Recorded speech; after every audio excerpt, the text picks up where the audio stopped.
안녕하세요. 오늘도 사연살롱을 찾아주셔서 감사합니다. 저는 이혼한 지 5년 정도 됐고 현재 딸아이와 행복하게 살고 있는 40대 여성입니다. 사연살롱은 제가 출퇴근 시간마다 즐겨 듣는 제 애청 채널이에요. 저 역시도 순탄하지 못한 결혼 생활과 이혼을 하면서 나름 사연이 있다면 있는 여자인데 사연살롱에 소개된 사연들은 들으면 공감도 되고 위안도 되고 너무 좋더라고요. 저만 그런 이상한 집구석에 시집을 간 게 아니구나. 이런 동질감도 느끼면서 더 열심히 살 수 있는 힘을 얻을 때도 많았는데 그래서 큰맘 먹고 저도 제 이야기를 들려드리고 싶어 사연을 쓰게 되었어요. 태어나 글이라는 걸 써본 적은 이번이 처음인데 부디 너그러운 마음으로 부족한 솜씨지만 제 이야기를 들어주세요. 저와 남편은 서점에서 주인과 손님으로 처음 알게 되었어요. 제가 살고 있는 동네에 서점이라고 말하기도 민망한 작은 책방이 있었는데 남편은 그곳의 주인이었어요. 저는 어릴 때부터 소심하고 내성적인 편이라 친구도 잘 없고 혼자 책을 보는 게 유일한 취미이고 낙인 사람이었는데 어른이 되어서도 책을 무척이나 좋아했어요. 그래서 동네에 이사를 왔을 때 작지만 서점이 있다는 게 너무 반갑고 좋았는데 그래서 일주일에 한 번 이상은 꼭 들르는 제 방앗간이 되었죠. 그러다 보니 주인이었던 남편과 종종 이야기를 나눌 때도 많았는데 서점 규모가 많이 작았기 때문에 서점에 있는 책들은 인기 서적이라기보다 거진 주인인 남편 취향의 책들이었어요. 처음엔 없는 책이 너무 많아서 좀 난감하긴 했는데 남편은 제가 원하면 책을 곧장 주문해 주었고 또 책 추천도 서슴없이 잘해줬는데 어쩐지 이야기가 잘 통하고 추천받은 책들도 재미있었어요. 저더러 고르라고 한다면 절대 고르지 않을 것 같은 책들이었는데 막상 읽다 보면 새로운 관점이나 재미가 있어서 그런 것들을 발견하는 재미도 너무 좋더라고요. 또 책을 읽은 후 그 남자와 이런 책에 대한 이야기를 나누는 것도 재미있었는데 그러다 혹시 괜찮으시면 요 앞에서 시원하게 맥주 한잔 할까요? 오늘은 너무 더워서 낮부터 맥주 생각이 절실했거든요. 그런데 정아 씨랑 이야기하다 보니까 얘기도 계속 하고 싶고 맥주도 마시고 싶고 어때요? 제가 살게요. 라며 남편에게 뜻밖의 제안을 받게 되었어요. 솔직히 그때는 살짝 당황했거든요. 서점 주인이라는 것 외에는 별다른 감정이 없는 사람이었는데 단둘이 술을 먹다니 저한테는 일어날 수 있는 일이 아니었어요. 하지만 왜인지 거절하기도 싫었는데 확실히 남편과 이야기를 나누는 건 저도 즐거웠거든요. 그래서 그날 예정에는 없었지만 치맥을 하며 남편과 이런저런 이야기를 아주 오랫동안 나누게 되었는데 책 얘기는 물론이고 아주 사적인 대화도 자연스럽게 하게 되었어요. 그런데 어쩐지 대화를 나누면 나눌수록 저는 남편에게 끌렸는데 남편은 서점을 운영하고 있지만 꿈은 소설가라며 아직 꿈을 쫓고 있다고 수줍게 말했어요. 그 모습이 순수한 소년 같고 멋져 보였는데 그때 당시 저는 아주 현실 속에 사는 사람이었거든요. 만나는 사람들도 이성보다는 실리를 따지는 사람들이 대부분이고 스펙을 따지거나 조건을 따지거나 낭만이라고는 찾아볼 수가 없었는데 그런 저에게 남편은 다른 세상에 살고 있는 피터팬 같은 사람이었어요. 저 사람은 무슨 생각을 하고 살까? 그런 생각이 절로 들었죠. 저런 사람과 같이 있으면 저도 현실 속에 팍팍한 삶을 사는 게 아니라 조금은 반짝거리는 사람이 되는 것 같아 좋더라고요. 그리고 그렇게 호감을 갖게 된 후로 저는 착각일지도 모르지만 제멋대로 남편에 대한 환상을 갖게 되었는데요. 점점 그 환상이 진짜처럼 느껴졌어요. 아니, 대화를 나누다 보면 분명 그 남자는 그런 인생을 사는 멋진 사람이 맞았죠. 하지만 저는 그게 어디까지나 잘 모르는 남자일 때나 멋있다는 걸 몰랐는데 막상 결혼을 하고 남편이라는 위치에서 그 남자를 보면 하나부터 열까지 답답하기 짝이 없었어요. 돈에 대한 생각도 너무 달랐고 미래의 계획은 아예 생각조차도 없는 사람이 제 남편이라는 사람이었는데요. 그냥 옛 표현으로 한량이었어요. 서점 주인이랍시고 맨날 가게에 틀어박혀 책만 보고 글이나 쓰고 동네 구멍가게보다도 못한 매출로 매달 가게세를 못 낼까봐 걱정을 해야만 했는데 그러니 자연스럽게 저는 저희 가족의 생계를 책임지는 가장이 되어버렸죠. 그리고 그걸 불만이라고 말할 수도 없었는데요.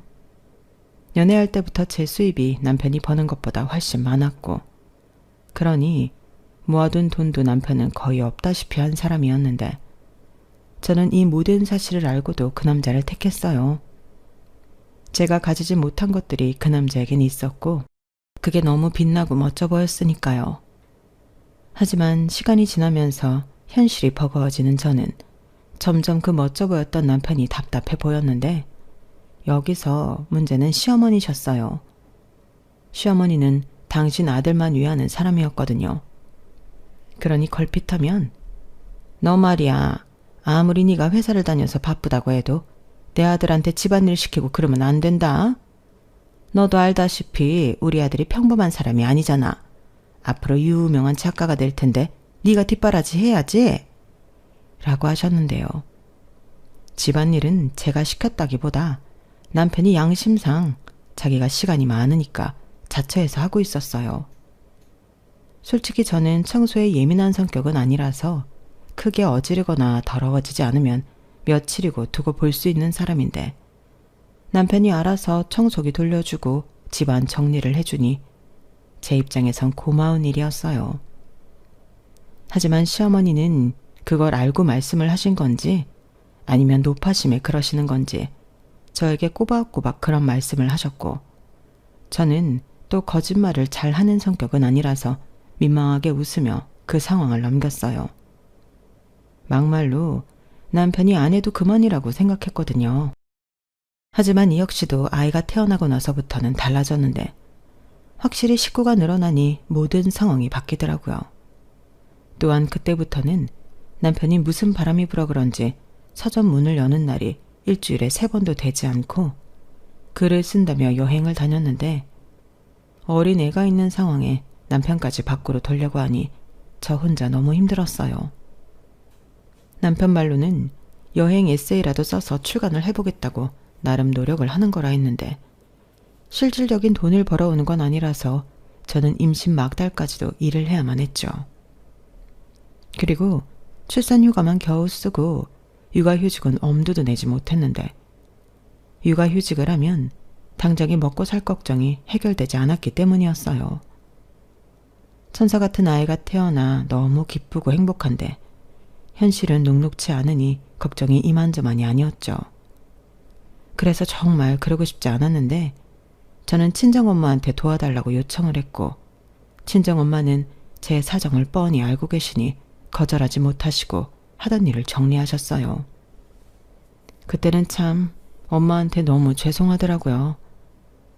저희 엄마는 남편 벌이가 너무 시원찮다고 제 결혼을 반대하셨거든요. 아무리 그래도 결혼은 현실인데 남편이 저렇게 꿈만 쫓고 살면 너무만 힘들어. 엄마는 이 결혼 안 했으면 좋겠는데 너는 정말 하려고? 다시 생각해보면 안 될까? 엄마는 아무리 생각해도 아닌 것 같아. 이렇게 말씀하셨는데 어째 친정엄마가 걱정하신 것들이 정말로 제 현실이 되고 있었으니 저는 엄마를 볼 면목이 없었어요. 이왕이면 저도 제 선택이 옳았다고 잘 사는 모습을 보여주고 싶었는데 참 속상하더라고요. 하지만 어쩌겠어요. 여태 꿈만 쫓던 사람이 이제는 꿈을 접고 가족을 위해 취직이라도 하라고 할 수는 없었는데 저는 아이모까지 책임져야만 했죠. 그게 참 힘들더라고요. 그게 말이 쉽지 끝도 없는 시간을 제 몸만 축내며 살아야 한다고 생각하면 숨이 턱턱 막혔거든요. 그러다 보니 제 체력에도 빨간불이 켜졌는데 생각해보면 당연한 결과였어요. 잠도 제대로 못 자고 먹는 것도 시원찮았거든요. 게다가 스트레스는 또 얼마나 받고 살았는지 하루도 마음 편하게 웃어본 적이 없었다니까요. 그러니 사는 게 저에겐 늘 힘든 고난의 연속이었고 그런 마음 탓인지 면역력도 따라서 바닥을 치게 되었죠. 감기에 걸려도 한 달 넘게 낫지를 않았고 충분히 쉬지 못하니 회사에서도 멍할 때가 많았는데 결국 회사에서도 한 소리 듣는 날이 늘어가더라고요. 그러니 이 모든 불만이 남편을 향하게 되었는데요. 남편과 사이는 점점 멀어지게 되었어요. 남편은 제가 변했다며 꽤나 억울해했거든요. 그리고 저 역시도 잘 알고 있었는데 제가 선택한 일이니 책임도 저한테 있다고 생각했어요. 그래서 최대한 참고 버티려고 했는데 그게 잘 되지 않더라고요. 저에게 잘못이 있다면 심심하고 각박한 현실에서 벗어나 남들과는 다른 꿈을 꾸고 있는 사람을 동경해 결혼한 게 다인데 저 혼자 짊어져야 하는 삶의 무게는 너무 가혹하리만큼 버거웠어요. 그러니 그런 딸을 보는 엄마는 매일 속상해 하셨는데요. 금전적인 도움도 제일 많이 주시는 분이 저희 엄마셨어요. 저희 엄마는 아빠와 이혼 후 이를 악물고 바닥부터 당신 힘으로 일어서신 분이셨거든요. 그래서 고생이라면 징글징글하다고 딸인 저는 그런 고생은 하나도 모르고 살았으면 좋겠다고 했는데 제가 너무 현실 감각도 없고 바보였어요. 하지만 저희 엄마는 결국엔 딸인 제 선택을 말리지 못해 딸이 고생하는 걸 옆에서 지켜봐야 했는데 다행이라면 저희 엄마가 저희 가족을 도와주실 경제적인 여력이 있으셨다는 거였죠. 저희 엄마는 젊어서부터 정말 독하게 사셨거든요.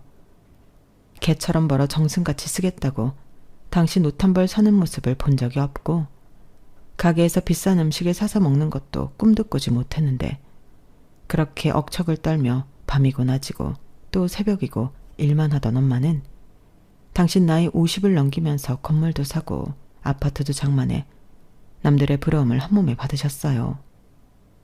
또한 그만하면 이젠 고생은 그만하고 노래 부르던 대로 정승처럼 돈을 쓰며 살면 좋은데 저희 엄마는 그 돈이 아까워서 제대로 써보지도 못하셨어요.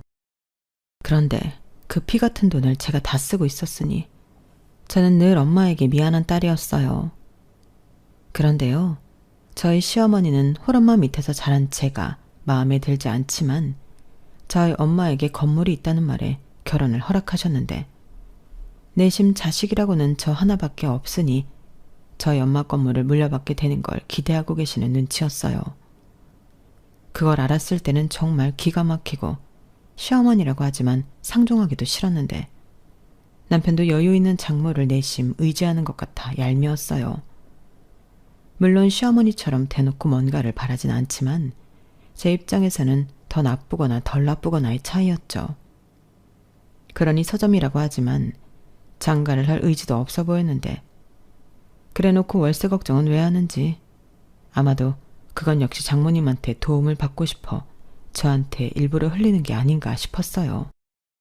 그러니 이런 말 참 그렇지만 자식만 없으면 당장이라도 저 꼴도 보기 싫은 모자지간을 제 인생에서 버리고 싶었는데 아빠 없이 자란 제 입장에서는 제 딸에게도 똑같은 아픔을 물려주는 것 같아 쉽게 이혼을 생각하지 못했어요. 하지만 계속 이렇게 저만 한량 남편 뒷바라지하고 혼자 모든 짐을 짊어질 수 없어 한 번은 진지하게 남편에게 물었는데요. 남편은 난감한 얼굴을 하더군요. 생각해봐.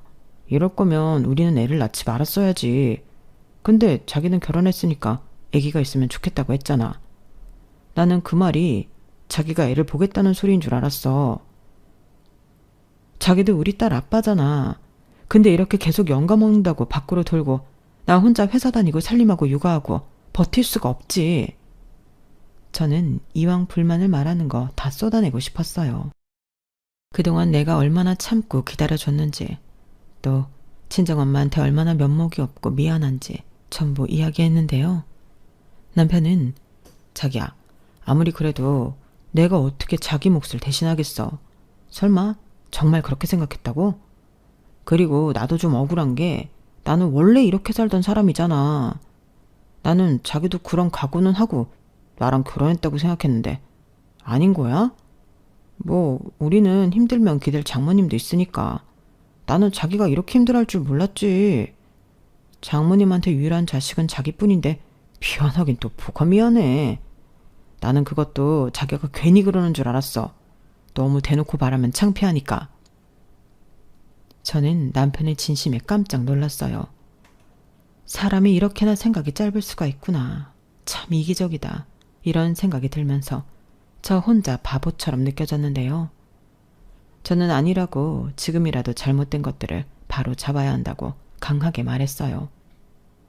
그리하여 저희는 육아와 살림을 분담하기로 했고 생활비를 주진 못하더라도 서점에 들어가는 돈은 남편이 어떻게 하든 해결하는 걸로 일단 합의를 봤는데 역시나 제 짐이 좀 덜어졌을 뿐 제가 남편보다 아직은 많은 것을 부담하고 있었어요. 하지만 그 정도만이라도 덜어지면 지금보다는 제 삶이 나아질 거라고 생각했는데 시어머니가 난리가 났죠. 뭐 예상은 했던 일이었어요. 얘기 들었다. 아니, 너는 내가 그렇게 신신당부를 했는데 우리 아들한테 그딴 일을 시키니? 너 그러다 우리의 영감 떨어져서 글 못 쓰면 결국엔 네가 손해보는 거야. 너도 잘난 남편 두는 게 낫지. 돈 그만한 각오도 없이 내 아들 달라고 했어? 어머니도 무슨 그런 말씀을 그렇게 하세요. 달라긴 뭘 달래요. 서로 좋아서 결혼했죠. 그리고 이 일은 저희 부부 사이의 문제예요. 어머님이 나서서 감나라 배나라 하시지 않았으면 좋겠어요. 저도 힘들어서 그래요. 힘들면 내 아들한테 그럴 게 아니라 친정엄마한테 얘기를 해. 아니면 아예 친정엄마한테 다달이 돈을 좀 달라고 하든가. 네 엄마는 뭐 건물주인데 그만한 형편은 되잖아. 뭐 자식이 많아서 너를 못 도와준다니? 어차피 죽으면 그 돈 다 딸이랑 사위 줄 텐데 좀 달라고 해. 내가 뭐 나까지 달라고 하던? 어머니도 참 염치가 없으시네요. 저는 싫어요. 어머니는 저희 엄마가 건물주라서 마냥 편하게만 보이시죠? 저는 어릴 때부터 엄마가 고생하는 모습만 보고 살아서 그렇게 못해요. 아이고 효녀 낫네. 그럼 네가 알아서 해. 내 아들한테 뭐라고 하지 말고. 내가 지난번에 우리 아들 뭐 하나 궁금해서 전화했다가 얼마나 놀랐는지 알아? 어머니 아들만 귀하지 않아요. 저도 저희 엄마가 하지 말라는 결혼해서 이 고생이라고요. 죄송하지만 저희 문제는 저희가 알아서 할 테니 더는 이런 말씀 저한테 하지 말아주세요. 뭐야? 시어머니는 제가 당신 뜻대로 순종하지 않자 화가 많이 나셨어요. 하지만 여기서 물러서면 저 역시도 답이 없었기 때문에 시어머니에게도 제 할 말을 다 했는데 나중에 남편이 뭘 그렇게까지 시어머니한테 말을 하냐고 한 소리를 하는 거 있죠. 그래서 그날 남편과도 크게 싸웠어요. 결혼하고 목소리 높여 크게 다툰 적이 없었는데 그날은 저도 꾹꾹 눌러놓은 게 많다 보니 큰 소리를 내게 되었죠. 그렇게 제 결혼 생활은 별로 행복하지 않았어요. 저 남자랑 살면 내 인생도 반짝반짝 할 줄 알았는데 전혀 그렇지 않더라고요. 오히려 제 노력으로 그 남자만 편하고 빛나려 한다는 생각에 괘씸하기 짝이 없었어요. 그런 마음으로 지내기를 4년 정도가 흘렀죠. 저는 여전히 결혼 생활이 쉽지 않았고 남편은 작품 활동이 잘 되지 않는다며 슬럼프 타령을 했는데 그래도 서점에 앉아 글을 쓰는 것 같긴 했어요. 그리고 이렇게는 안 될 것 같아 제가 시간을 내어 남편 서점에 이 인기 서적을 들여다 배치하고 인근 학원과 이야기를 해서 문제집을 온라인 서점처럼 10% 할인해주는 등 영업에 신경을 쓰니 매출이 좀 올랐는데 무슨 개미와 배짱이도 아니고 남편은 제가 열심히 하면 할수록 탱자탱자 놀기만 하더라고요. 그러니 제가 보기엔 그냥 작품 준비는 허울일 뿐 자기가 정말 유명 작가라도 되는 듯 그 생활을 즐기는 것 같았는데 그런 생각들 때문인지 남편과는 점점 정서적으로 남처럼 지내게 되었어요. 다행히 시어머니는 저랑 한바탕 한 이후부터는 저한테 감정이 좋지 않아 연락도 하지 않고 만나봬도 일부러 아무 말도 하지 않으셨는데 저는 오히려 그게 편하고 좋아서 시어머니 기분을 풀어드리려 노력하지 않았죠. 어쩌면 남편은 그런 것도 서운하게 생각할 수 있는데 저에게 별로 그런 것 따위는 중요하지 않았어요. 그러다 마른 하늘의 날벼락처럼 친정엄마가 아프시다는 사실을 알게 되었는데 저 몰래 병원을 오랫동안 다녔다 하더라고요. 엄마는 너 걱정할까봐 그랬지. 근데 건강이라는 게 내 마음처럼 쉽지가 않네. 의사 선생님이 수술해야 한다고 해서 어쩔 수 없이 너한테 말하는 거야. 저는 친정엄마의 말에 하늘이 무너지는 기분이었어요. 저의 엄마의 병명은 췌장암이었는데 이미 병원에 왔을 때부터 진행이 꽤나 되었다고 하더라고요. 그리고 수술을 하긴 하지만 그걸로 마음을 놓을 수도 없었는데 저는 그때까지 췌장암이 그렇게 무서운 병인 줄 몰랐어요. 요즘 의료기술이 좋으니 아무리 암이라고 해도 전부 고칠 수 있다고 생각했는데 췌장암은 조용한 암이라 병의 진행이 많이 되었을 때 자각할 수 있는 암이라고 하더라고요. 결국 저희 엄마는 수술을 받고도 병원에 오랜 시간에 있을 수밖에 없었는데요. 그 시점부터는 자꾸만 이상한 말을 하기 시작했어요. 마치 당장이라도 떠날 사람처럼 주변 정리를 하고 저에게 평상시에는 하지도 않았던 당부의 말도 자주 했는데 저는 그런 것들이 전부 싫었어요. 엄마는 왜 자꾸 그런 말을 해? 나 그런 말 듣기 싫어. 왜 당장 죽을 사람처럼 그러는 건데? 정아야, 엄마 생각에 이런 말들은 미리미리 해두는 게 좋은 것 같아. 사람 일은 아무도 모르는 거잖아. 행여 엄마가 아무런 준비도 못하고 떠난다고 생각해봐. 엄마는 그럼 너무 불안해. 나는 엄마 이러는 게 더 불안해. 얼른 나와서 잘 살 생각을 해야지. 여행도 다니고 비싼 옷도 사 입고 맛있는 것도 먹고. 엄마 못 해본 거 너무 많잖아. 그래, 많지. 생각해보니까 진짜 억울하게 못 해본 게 많더라. 근데 엄마는 그런 건 솔직히 괜찮아. 고기도 먹어본 년이 맛을 아는 거고 돈도 써본 년이 돈 좋은 걸 알지. 근데 엄마는 돈 모으는 법은 알아도 쓸 줄은 모르겠더라고. 돈을 쓰면 하나도 즐겁지가 않아. 딱 하나만 빼고. 그게 뭔 줄 알아? 내 새끼한테 쓰는 거. 내가 제일 잘한 게 돈 벌어서 너한테 쓰는 거야. 그만해. 그런 말 듣는다고 내가 뭐 기분 좋다고 할 줄 알아? 나야말로 엄마 속만 썩인 딸인데 효도할 기회는 줘야지. 효도는 충분히 했지. 예쁜 손녀딸도 낳아줬잖아. 그리고 엄마가 상가 건물이랑 아파트랑 네 앞으로 옮겨 놓을 거야. 변호사 아저씨 전화 오면 받아서 진행해. 왜? 왜 내 앞으로 하는데? 말했잖아. 엄마는 너한테 돈 쓰는 게 제일 좋다고. 그래서 엄마 평생 제일 크게 기분 내는 거야. 그리고 아파트는 팔지 말고 갖고 있어. 니들이 들어가서 살아도 되고. 부동산 임시 아줌마가 그러는데 거기가 시간이 좀 걸려서 그렇지 크게 터질 거라고 하더라. 무슨 철도 공사를 하기로 했대. 몰라. 그런 말 하지 마. 나 아무 소리도 못 들었어. 뭘 못 들어. 다 들어놓고. 어차피 넣어주려고 엄마가 꼭 쥐고 있던 거야. 엄마도 숙제 끝내고 편하게 좀 살자. 뭐 엄마가 당장 죽는데? 엄마 안 죽어. 그니까 엄마가 하라는 대로 좀 해. 알겠지? 저희 엄마는 그렇게 말하고 치사하게 2달 뒤에 하늘나라로 가버렸어요.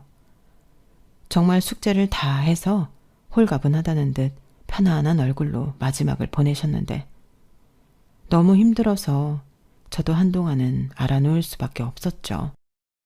처음 1~2달은 울고 또 울고 그러다 탈수가 와서 쓰러지고 그랬는데 남편은 불안해하며 제 옆을 지켜줬어요.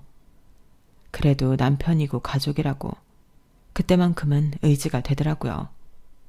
하지만 시어머니는 네 엄마 아파트 있잖아. 그거 어쩔 거니? 지금 아무도 안 사는데 니들이 들어가 살아라. 그럼 니들 살고 있는 집 보증금 빼서 우리 재원이 좀 쓰라고 줄 수 있잖아. 맨날 가게 월세 걱정하는 거 내가 보기 안쓰러워서 그래. 라고 말씀하셨는데 미운 사람은 미운 짓만 한다고 진짜 밉고 싫더라고요. 하지만 남편이 그런 자기 엄마한테 엄마는 이 판국에 그런 말이 나와?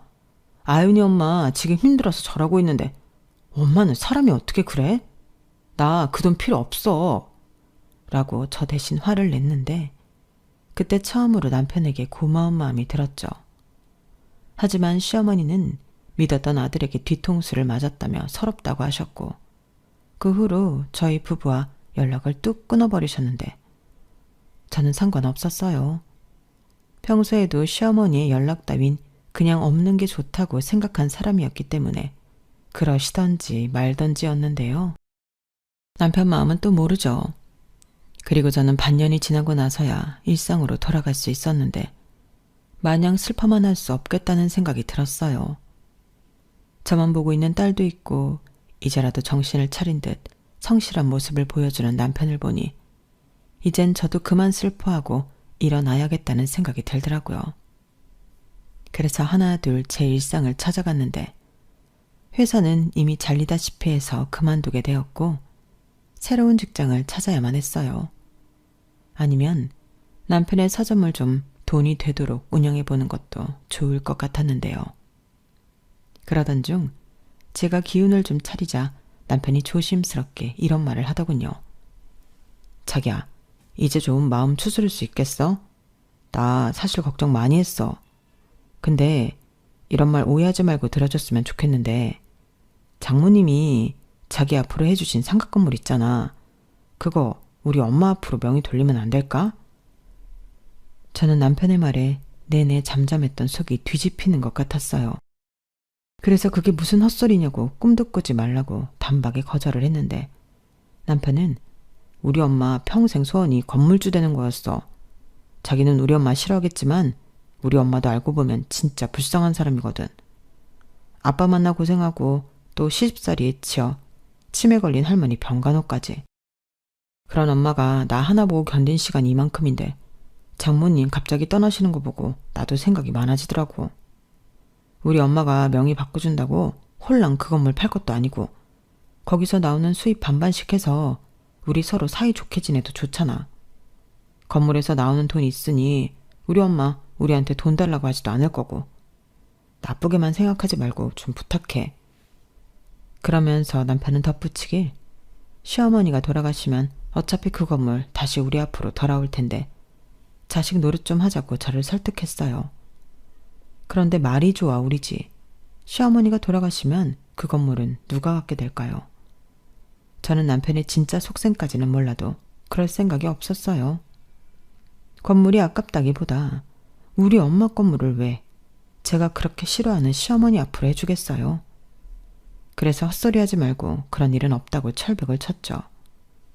그러자 남편은 자기 뜻을 오해하는 거냐고 서운해했고 적반하장으로 자기 마음 몰라주고 왜곡한다고 저를 나쁜 사람으로 몰아갔는데 기운을 차리자마자 또 기운 빠지는 일이 생기니 이런 결혼 생활을 계속해야 하는 건가 심적으로 지치더라고요. 또 딸아이를 보니 저런 아빠라도 있는 게 나은 건가? 그때 그 생각을 정말 많이 하게 되었는데요. 이런 제 마음도 모르면서 남편은 계속 자기 뜻을 오해했다고 저를 설득하려 했어요. 오해고자시고 저는 건물 명의를 바꿔줄 생각이 없는데 남편은 포기를 하지 않더라고요. 결국 저는 결심하게 되었어요. 저런 남편은 그냥 버리는 게 제 인생이 편하겠더라고요. 그러면서 딸에게는 미안하기보다 저런 한심한 인간을 아빠라고 옆에 두는 것보다 제가 아빠 몫까지 최선을 다해 키우는 게 나을 것 같았는데 나중에 딸아이가 아빠에 대해 물으면 있는 사실 그대로 이야기해 줄 생각이었어요. 그러면 딸아이도 제 마음을 이해해 주지 않을까 생각을 하면서 저는 남편에게 알겠다고 변호사 사무실에 가자고 했죠. 뭐?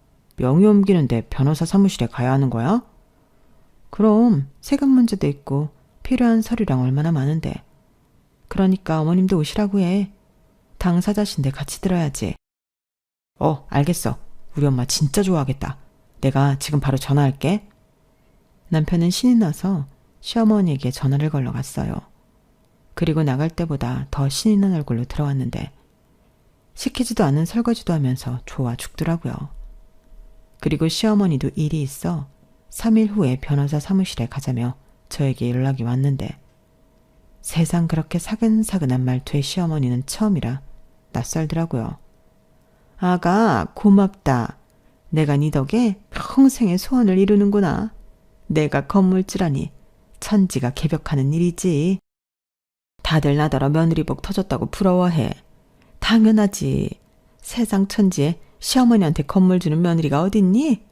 이러니 자식을 잘 낳고 볼 일이지. 고맙다. 진짜 고마워. 이렇게 고맙다는 말을 하고 또 하셨는데 저는 하나도 고맙지 않았어요. 당신 말처럼 세상 천지 그런 며느리가 어디 있냐고요. 그리고 약속한 날이 되어 시어머니와 남편과 함께 저는 변호사 사무실에 갔는데 그 변호사님은 저희 엄마가 부탁해서 서류 정리를 도와주신 분이셨어요. 그리고 저 역시도 도움을 청하기 위해 미리 연락을 취해 놓았는데요. 그렇게 변호사 사무실에 도착을 하니 변호사님이 직접 나오셔서 응대를 해주시겠다고 하셨어요.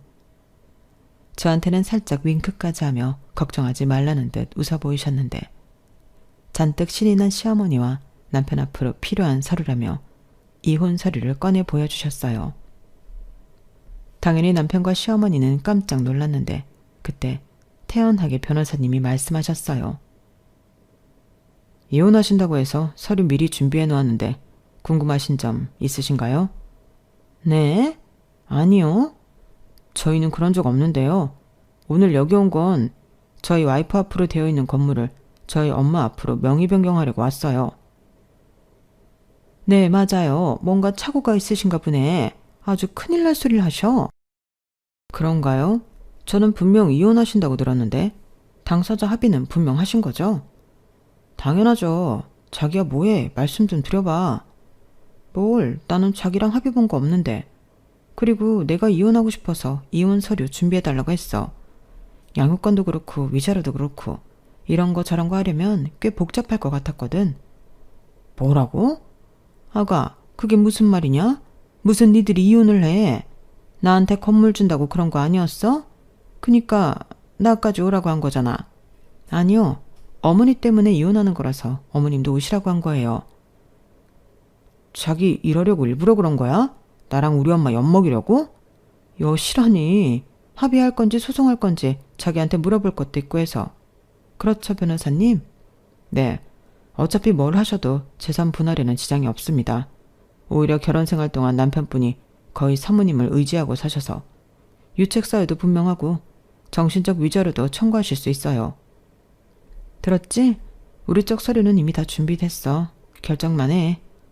무슨 소리야. 내가 왜 이혼을 해? 나 이혼 안 해. 못 해. 그럼 소송으로 진행한다고 생각하면 될까요? 미리 알려주셔야 저도 준비를 해서요. 변호사님, 애들 부추기지 마시고 저희 아들 이혼 안 합니다. 이혼할 이유가 없어요. 그러시겠죠. 근데 사모님은 이혼하고 싶다고 하셔서요. 저는 사모님 측 변호사라. 들은 대로만 진행합니다. 자기야, 이게 다 무슨 말이야? 왜 이래? 왜 이러긴. 몰라서 물어? 나는 이미 마음 정했고 알아서 해. 남편과 시어머니는 상가 넘겨받을 생각에 신이 나서 왔다가 갑자기 들은 이혼 소리에 날벼락을 맞은 듯 난리가 났어요. 그리고 저는 쐐기를 박아야겠다는 생각에 나는 애당초 건물을 누구에게도 넘겨줄 마음이 없다고 말했는데 그러자 시어머니가 갑자기 날아간 건물주 꿈에 분노해서 저에게 물잔을 냅다 쏟으셨어요. 그러시고는 이게 지금 나를 가지고 놀았네. 그래, 건물 생기니까 딴 마음 들지? 내가 너 그럴 줄 알았다. 너 혼자 잘 먹고 잘 살고 싶어서 이런 짓 꾸민 거잖아. 괘씸한 년. 라며 저에게 삿대질까지 하시고 호통을 치셨는데 옆에서 변호사님이 이러시면 경찰을 부르겠다고 나서서 말리셨죠. 하지만 남편도 시어머니도 그만둘 마음이 전혀 없어 보였는데 그래서 저도 말을 했어요. 진짜 양심도 없네요. 지금까지 어머니 아들 누구 덕에 살았어요? 제가 벌어온 돈으로 먹고 입고 살았잖아요. 저는 저 사람이 벌어온 돈 구경도 못했어요. 어머니 말처럼 저 사람 작가 되기만을 기다리면서 저도 버텼다고요. 그런데 어머니는 저한테 어떻게 하셨어요? 저 힘든 거 알아주긴 하셨어요? 힘들면 엄마한테 손 벌리라고 그러셨잖아요. 당신도 그래. 당신도 우리 엄마 도움 당연하게 생각했잖아. 근데 이제 와서는 건물을 넘기라고? 어머니 돌아가시면 어차피 다시 돌아온다고? 근데 그때 그 건물은 누구 거야? 자기는 이미 벌써 그 계산까지 했잖아. 누가 그래. 나는 순수하게 효도 못한 거 한번 하고 싶었을 뿐이야. 그 효도를 왜 우리 엄마 건물로 해? 효도는 자기 힘으로 해야지. 안 그래요, 어머니? 아무튼 난 마음 정했고 합의 안 해주면 소송해서라도 이혼할 거야. 애도 내가 키울 거고 뭐 하나 양보할 생각 없으니까 그런 줄 알아. 그래. 근데 네가 뭘 잘 모르나 본데 우리 이혼하면 그 건물 절반은 내 몫이야. 부부는 공동재산인 건 몰라? 훅 키고 있어. 아까 변호사님 말씀 못 들었니? 그러게요. 제가 아까 말씀드렸는데 그리고 사모님 건물은 돌아가신 모친께서 물려주신 재산으로 분할 대상이 아닙니다. 아파트도 마찬가지고요. 지금 분할할 대상은 함께 지내시는 집 보증금이 단데 남편분은 기여도가 전혀 없으시잖아요. 때문에 저희 측 주장은 나눌 것이 없다는 입장입니다. 뭐라고요? 말도 안 돼요. 같이 산 세월이 얼만데. 그리고 뭐 꼭 돈으로 가정에 기여해야 하나요? 우리 아들도 집안이라고 해봤어요. 그러시군요. 그럼 법적으로 누가 더 기여도가 높은지 따지시죠. 그러셔도 됩니다. 변호사님은 든든하게 제 편을 들어주셨어요. 그러자 약이 바짝 오른 남편과 시어머니는 분해서 어쩔 줄을 몰라 했는데 저는 변호사님에게 뒷일을 맡기고 그 자리에서 일어났어요. 그러자 남편은 가긴 어딜 가냐고 저를 붙들었는데요.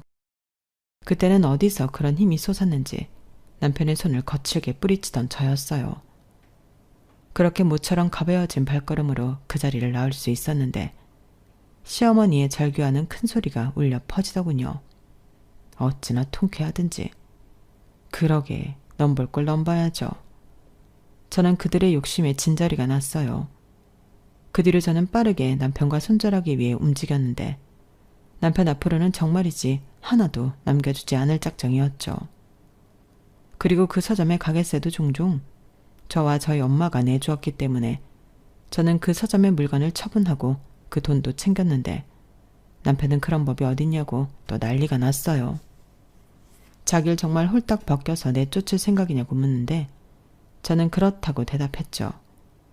그러자 이젠 정말 안 되겠는지 남편이 잘못했다고 빌고 사정을 하는데 시어머니도 당신 아들 이혼만큼은 말려보겠다고 저에게 미안하다고 사과를 하기 바빴어요. 시아버님도 내내 가만히 계시다 이 모든 게 시어머니 탓 아니겠냐고. 아들 내외 이혼하면 당신도 이혼하겠다고 했다는데 그러니 시어머니는 더욱 지푸라기라도 잡는 심정으로 저에게 매달리셨어요. 하지만 그건 어디까지나 그 집 사정이고 저와는 상관없는 일이었는데 저는 빠르게 살던 집을 정리하고 엄마가 살던 아파트로 딸아이와 이사를 마쳤어요. 어차피 엄마 집에는 있을 것이 다 있었기 때문에 남편과 쓰던 물건들은 전부 폐기 처분해 버렸는데 아이 물건만 챙겨서 나왔죠. 결국 남편은 집도 없고 갈 곳도 없으니 서점에서 지내거나 본가에 가서 생활을 하는 등 왔다 갔다 하는 듯 했는데요. 결국은 합의 이혼을 하겠다며 저에게 마지막으로 자기 사정을 들어달라고 애원하더라고요. 사실 전부 엄마가 시킨 거야. 자기 건물주 돼보고 싶다고 자기한테 그렇게 말해보라고 했어. 그럼 자기가 나한테 그 건물 물려준다고. 나도 막판에는 욕심이 났지. 그래서 그랬는데 미안해. 이렇게 말했는데 저게 진짜여도 열받고 그게 아니고 남편이 자기만 살겠다고 자기 엄마를 판 거라고 해도 저는 이미 남편에게 오만 정이 떨어져서 같이 살고 싶지 않았어요. 그래서 헛소리 그만하라고 말하고 합의 이혼하기 싫으면 소송하겠다고 단호하게 말했는데 대신 소송으로 들어가면 양육비도 그렇고 위자료까지 순수하게 넘어가지 않을 거라고 반협박을 했죠. 그러자 그건 또 무서웠는지 남편은 나 변호사 살 돈도 없어. 알겠으니까 도장 찍을게. 대신 나 정말 힘드니까 위자료랑 양육비는 좀 봐줘라. 자기도 알잖아. 내가 뭐 그럴 능력이 있어. 나도 자기랑 이혼하면 살 길 찾아야지 라고 말했는데요. 저는 알겠다고 도장을 찍으라고 했어요. 어차피 저 인간에게서 뜯어낼 돈 같은 건 없다는 거 잘 알고 있었거든요. 대신 아이 핑계로 연락하거나 찾아오지 말라고 조건을 걸었는데 남편은 알겠다고 냉큼 도장을 찍더라고요. 그리하여 저는 소송으로 갈 것도 없이 남편과 깔끔하게 이혼하게 되었는데 그때 처음으로 두 다리 쭉 뻗고 숙면을 했던 것 같아요. 물론 앞으로 아이와 단둘이 살아갈 궁리를 해야 했지만 엄마가 남겨주신 소중한 유산들이 있으니 당장 먹고 살 걱정은 없었죠. 그런데 남편은 그렇다 쳐도 시어머니는 아들의 이혼 사실을 받아들일 수 없었나 봅니다. 급기야 어떻게 알고 저희 엄마 집까지 찾아왔는데요. 막무가내로 현관문을 두드리며 당장 문을 열라고 소란을 피우셨어요. 밖에 소리를 들어보니 남편도 같이 온 모양이었는데 둘이 현관문을 붙들고 그 문을 억지로 열어보겠다고 용을 쓰고 있더라고요. 결국 시어머니가 문고리를 잡고 늘어지다 미끄러진 모양이었는데 그 때문에 시어머니가 뒤로 발라당 넘어가면서 남편의 얼굴에 시어머니의 뒤통수가 정통으로 맞은 듯 했어요. 그리고 잠시 후 다급한 시어머니의 목소리가 들렸는데요. 어머, 어쩌면 좋아. 피야, 피. 야, 지금 내 아들 코뼈 부러졌는지 피난다. 119 당장 불러, 119 불러. 라고 하시더라고요. 저는 상황인 만큼 119에 신고를 했어요. 그런데 다른 집에서 경찰을 먼저 불렀는지 경찰이 먼저 도착했는데 시어머니는 제가 119를 부르지 않고 경찰을 부른 줄 착각하셨어요. 그러니 또다시 현관문을 두드리며 이 피도 눈물도 없는 년, 너는 지금 네 서방이 코뼈가 부러져서 피가 나는데 경찰을 부르냐? 이 망할 년. 저에게 쌍욕을 하셨는데 곧이어 119도 도착했죠. 저는 그제야 현관문을 열고 상황을 지켜봤어요. 그러자 남편은 정말 코가 점점 부어오르더니 얼굴이 난리가 났고 시어머니는 이 모든 게 저 때문이라고 경찰을 붙들고 저를 잡아가라고 하셨는데 경찰은 아드님 코뼈는 할머니 때문이지 않냐고 제가 하고 싶은 말을 대신 해주셨어요. 그러자 시어머니는 제가 문을 안 열어줘서 이렇게 된 거예요. 그니까 쟤 때문이죠? 이러셨는데 경찰은 시어머니의 말은 말이 안 된다고 하셨어요. 그리고는 신고가 들어왔기 때문에 서까지 같이 가셔야 한다고 시어머니를 데리고 가셨는데 저는 전 남편 코 때문에 동승하게 되었어요. 제가 신고를 했기 때문이라나요?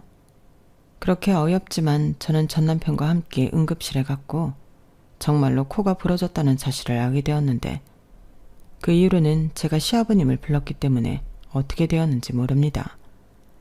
그저 시아버님은 한숨만 내리쉬셨는데 이미 이혼한 상태였고 저랑은 상관없었으니 저는 아이가 있는 집으로 돌아갔어요. 다행히 옆집에서 아이를 봐주신다고 하셨는데 남의 집 신세를 그렇게 오래 질 수는 없는 일이잖아요. 그리하여 그렇게 모든 일들이 일단락되었고 저는 현재까지도 딸과 둘이 행복한 삶을 살아가고 있습니다. 저는 엄마가 남겨주신 삼각 건물에서 작은 식당을 열었고요. 벌이는 글쎄요. 그냥 두 식구 먹고 살만은 한 것 같아요. 저희 엄마가 그랬던 것처럼 열심히 딸아이를 키우면서 씩씩하게 살아볼 생각입니다. 그럼 하늘에서도 저희 엄마가 기뻐해 주시겠죠. 꼭 그럴 거라 생각하며 오늘도 화이팅 해보려고요. 그 이후 전 남편이 뭐라고 사는지 계속 작가가 되겠다고 설치고 다니는지 알 수 없지만 이제 각자의 길을 걸으며 다시는 마주치지 않았으면 합니다. 양육비를 매달 40만 원씩 받기로 되어 있었는데 예상은 했지만 그 돈은 한 번도 받은 적이 없어요. 변호사님에게 물어보니 나중에 한꺼번에 청구 소송하면 된다고 하는데 나중에 저희 아이 20살 되기 전에 한꺼번에 청구할 생각입니다. 지도 염치가 있으면 아빠의 책임은 져야죠. 아직 더 커봐야 알겠지만 딸이 사춘기가 오더라도 잘 지내보려고요. 그리고 남은 날은 남을 동경하기보다 반짝반짝 할 수 있는 저의 인생을 위해서 노력하고 실천하며 살고 싶은 바람인데요. 꼭 그렇게 되길 바라며 제 사안을 여기서 마치도록 하겠습니다. 지금까지 사연 들어주셔서 대단히 감사드리고요. 여러분들도 반짝거리는 여러분들만의 인생을 살아가시길 진심으로 바라며 안녕히 계세요. 감사합니다. 여러분, 사연 댓글에 응원과 현명한 조언 부탁드려요. 좋아요와 구독은 저에게 큰 힘이 됩니다. 오늘도 좋은 일 가득하세요.